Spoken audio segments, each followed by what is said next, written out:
अस्सलाम वालेकुम। इसराइल और फ़लस्तीन की जंग को शुरू हुए 3 हफ्ते हो चुके हैं और अब गाज़ा में वो हालत है जो बहुत खौफनाक तरीन है।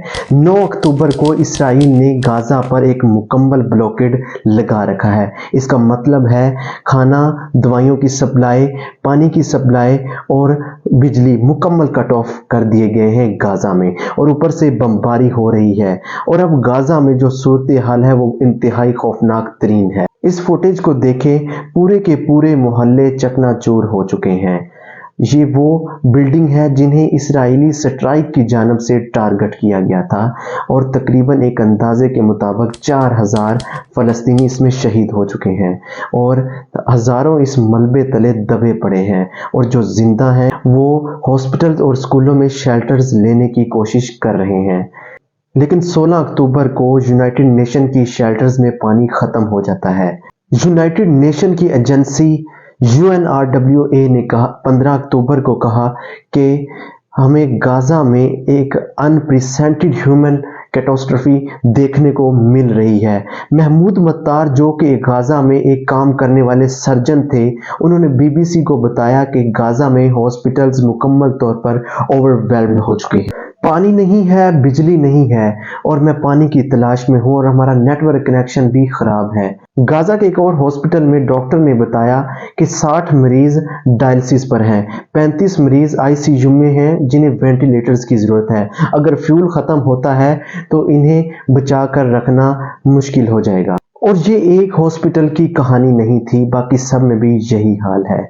17 अक्टूबर को हेल्थ ऑफिशियल ने बताया कि इकलौता ऑन्कोलॉजी हॉस्पिटल है जो कि ऐसी सूरत हाल में 48 घंटे बाद शट डाउन हो जाएगा, और सारे कैंसर के मरीज जो हैं वो बिना क्रिटिकल केयर के रह जाए। गाज़ा के नक्शे पर नज़र डालो तो ये बहुत ही छोटी सी जगह है।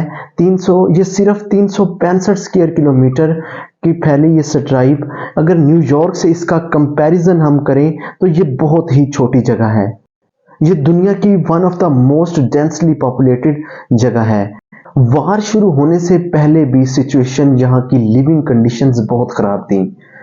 जो फ़लस्तीनी हैं वो इसराइली सर्विलियंस के अंडर रह रहे, और ये इसराइल की परमिशन के बगैर बाहर भी नहीं जा सकते थे। यहाँ ये बात मेंशन करना ज़रूरी है कि इन 23 लाख की आबादी में इसमें से आधी आबादी जो है वो बच्चों की है। जी हाँ दोस्तों, आपने सही सुना, 23 लाख की आबादी में से तकरीबन 60% रेशो जो है वो बच्चों और ख़वातीन की है। वॉर शुरू होने से पहले भी गाज़ा के हालात बुरे थे ही कि इसराइली क्रिटिजन अक्सर गाज़ा को ओपन एयर प्रिजन के नाम से पुकारती थी।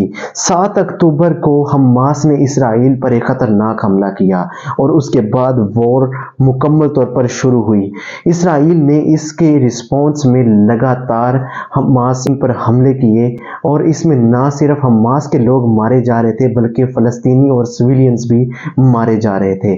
दोस्तों, इस बात को इमेजिन करके देखो कि अगर आप गाज़ा में रहने वाले आम शहरी हो, कि आपके पास ना खाना है, ना पानी है, ना बिजली है, और मुकम्मल कनेक्शन कट ऑफ है, और ना खाना आप कहीं से ला सकते हैं, तो एक दिन आसमान से पंफलेट टपक आते हैं जिस पर इसराइल की जानिब से वार्निंग होती है कि जितने भी लोग नॉर्थ एरिया में रह रहे हैं वो यहाँ से इवैक्यूट करके साउथ एरिया में चले जाएं।